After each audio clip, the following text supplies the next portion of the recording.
day, everyone. Welcome to Uncensored, the truth about money. Thank you so much for joining us. We truly appreciate it. So, the week before and last week, we were talking about estate planning, right? And I would really recommend that you do go back and just to basically get a feel or basic understanding of what we're talking about before moving on to this episode, right? So we explained what is estate planning, what is a will, and what can be covered in a will, and how old must you be for you to have your own will, and all that stuff, right? So these are things that we covered in part 1 and part 2. So now we're moving on to part 3, where it gets a little bit complicated. No, well, not complicated, but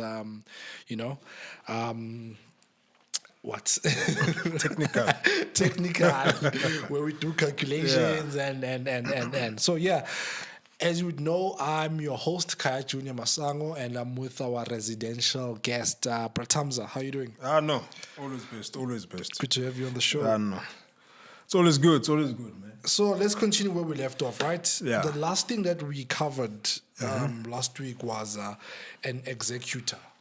Just briefly, what is an executor? In my mind, I'm thinking of a joke. I'm like, an executor is someone who kills you. Executes you. No, but an executor, on a serious note, an executor is basically someone who fulfills the instructions you've set in your will. So it's someone you select, when you draft in your will. And so they basically fulfill your last wishes. Yeah. In a nutshell. How do you go about appointing one? So that's the thing. So a lot of people, they say, I don't trust this company, I don't trust that company, so I'll have my grandfather who is, who's wise, for example, to be my executor. So now what we fail to realize is that with wills, especially if your will is complicated, like you've got cars, if maybe, for example, you've been divorced or whatever, there's a lot of complexities and there's a lot of legislation and law and so forth that comes within executing your will. Okay. So it's important to basically think carefully of who you want, to be your executor, because that person can actually mess up your estate if they don't do things properly. Yeah.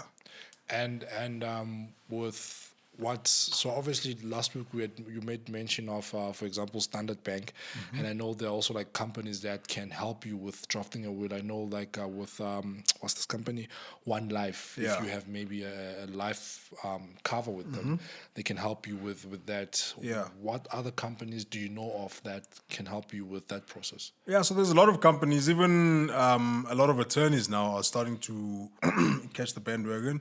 A big company that I know that I've used before is called Capital Legacy. So they basically major in drafting wills. So that's what they do, right? And the nice thing about them, you see now I'm promoting Capital Legacy. The nice thing about them is that they've got something called the Legacy Protection Plan. Okay. So, for example, we covered like the taxes, the CGTs, and so forth. You know, so they get a representative to come and draft a will for you, but that person actually calculates how much your, let's say, all the fees will come up to, and they've got a policy like you pay, let's say, $60 every single month that actually covers those fees. So you don't need to now have a life cover, that pays into your estate. They already take care of that. So sponsors from Capital Legacy.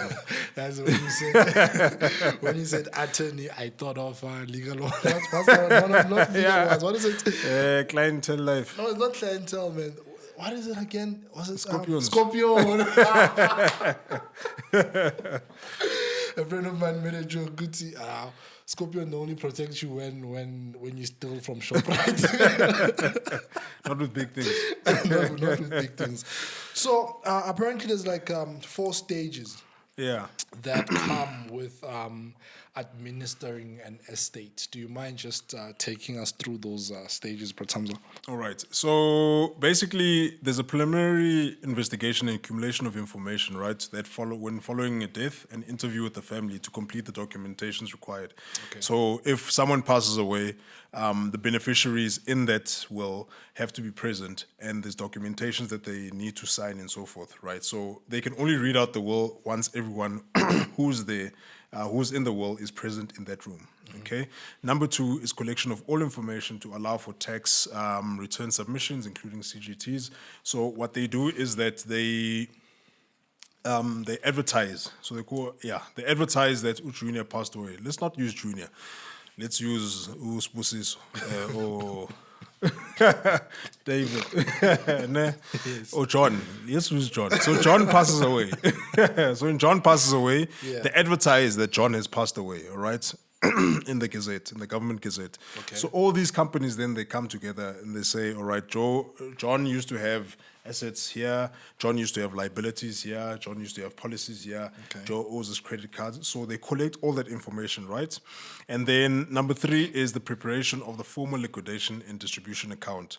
So that is, so they open accounts for you, right? So for the deceased. So John will have liquidation and distribution account. So it's almost like a balance sheet.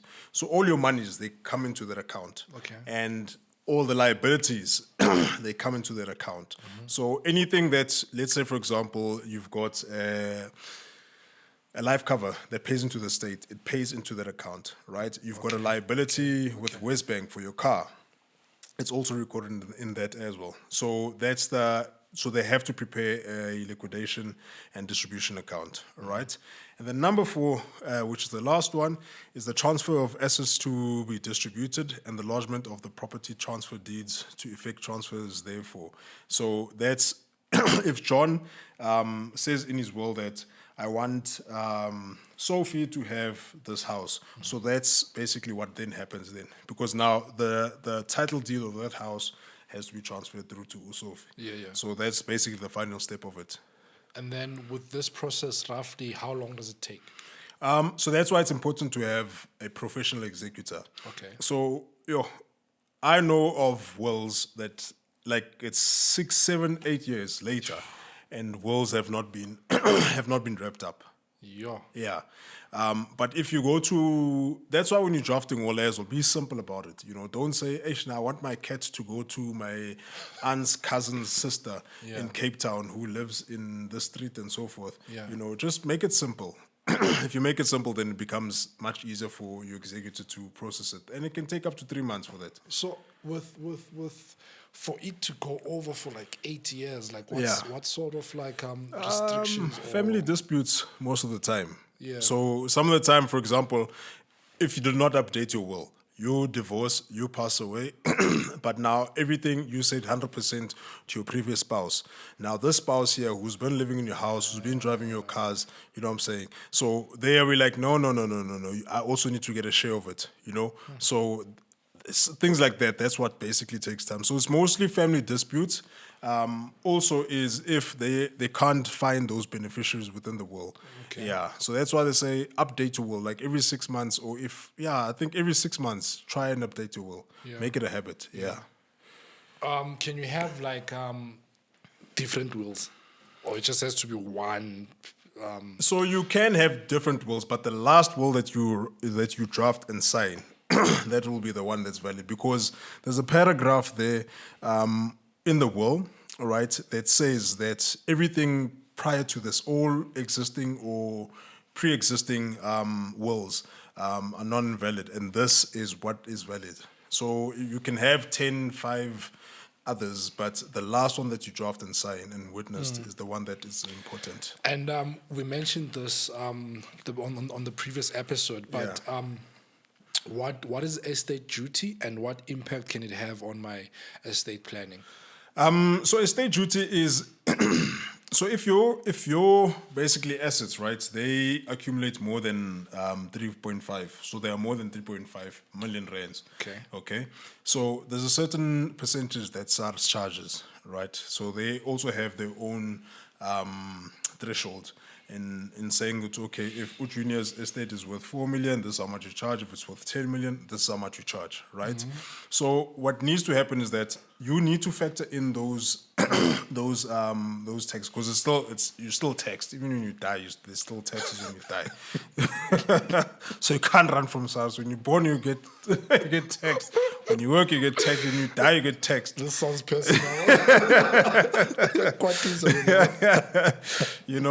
But hence I say that you need to factor in all of these things when you pass away, right? So if you know that your estate is very large and there will be estate duty attached to your estate, it's important for you to have liquidity within your funds.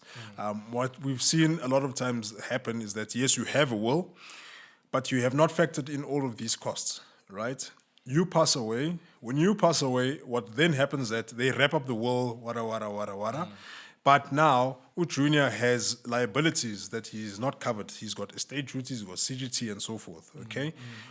What then needs to happen is that the family or the surviving spouse or the children, they now need to sell assets to cover up for that liability. Because SAR still wants his money. The executor still wants his 3.5.